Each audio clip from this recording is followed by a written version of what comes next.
So hello friends, स्वागत आप सभी का एक नए वीडियो में। नवरात्रि में सप्तमी कब है, अष्टमी कब है और नवमी तिथि कब है, आइए जानते हैं। क्योंकि इस डेट को लेकर थोड़ा सा कंफ्यूजन है।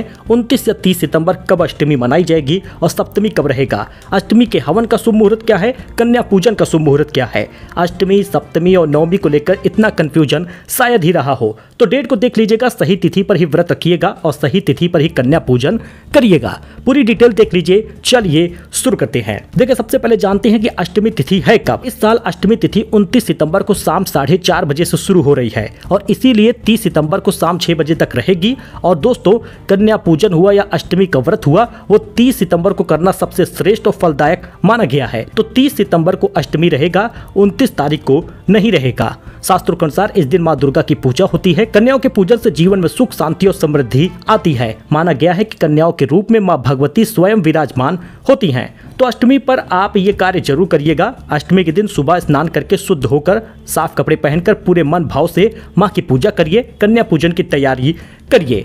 घर को शुद्ध रखिएगा। सबसे पहले पूजा स्थल को स्वच्छ करें, पवित्र करें। घर में सकारात्मक ऊर्जा लाने के लिए दीपक जलाएं। वातावरण को सुगंधित करें। कन्याओं का स्वागत करें।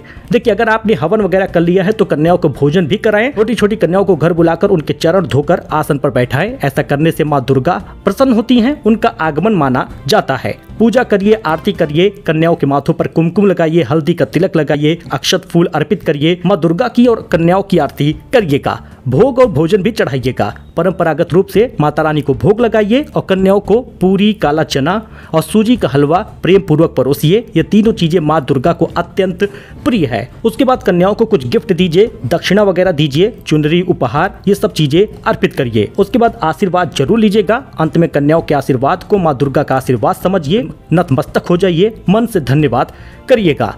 अष्टमी के दिन भक्ति, सेवा और आस्था का प्रतीक है। इस दिन कन्याओं को पूजन करने से न केवल माँ दुर्गा की कृपा प्राप्त होती है, सुख, समृद्धि, सौभाग्य भी बढ़ता है। इस नवरात्रि में महागौरी के पूजन करके उनके चरणों में समर्पित होइए। घर में सुख, शांति का आशीर्वाद मिलता है। लेकिन ध्यान ये दीजिएगा कि 30 सितंबर को अगर अष्टमी है तो 29 तारीख को सप्तमी रहेगा। कुछ लोग सप्तमी को व्रत रखते हैं और अष्टमी को हवन करके कन्या पूजन करते हैं।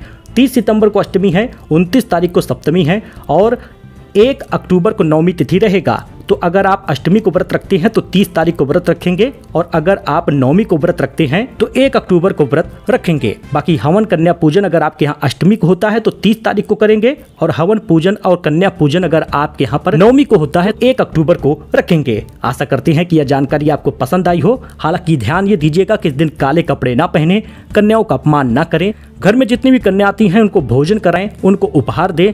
माता वैष्णो देवी का, माँ दुर्गा की जयकारा लगाकर उनको विदा करें। मिलते हैं नए अपडेट में दोस्तों, नई जानकारी के साथ। धन्यवाद।